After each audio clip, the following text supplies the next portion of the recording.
Welcome to the Higher Grounds Podcast Morning Minute Meditation. I'm Evangelist Robert Jones out of Pisgah, North Carolina. It's good to be with you here today.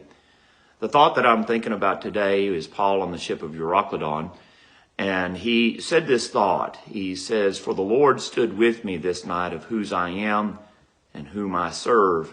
And the next verse says, "Fear not."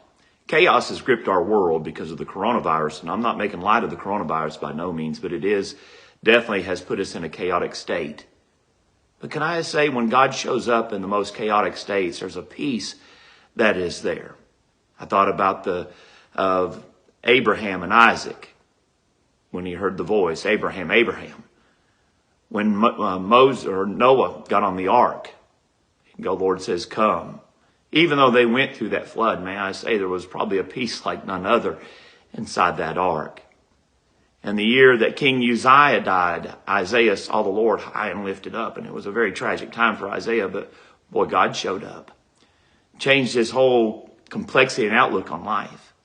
We can go through the scriptures time and time again, the disciples in the ship, when Jesus stood up and says, "Peace, be still," and the waves and the wind had to obey his voice.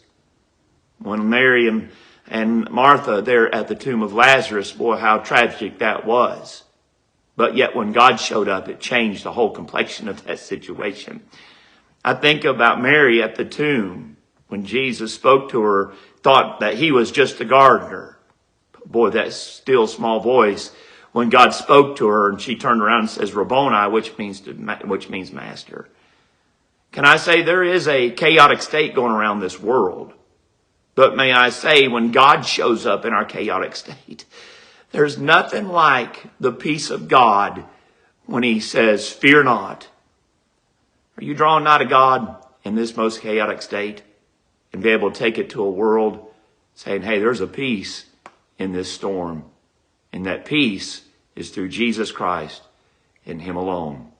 I'm glad he stands by us in our darkest nights, but I'm also glad that he speaks to us in our darkest nights.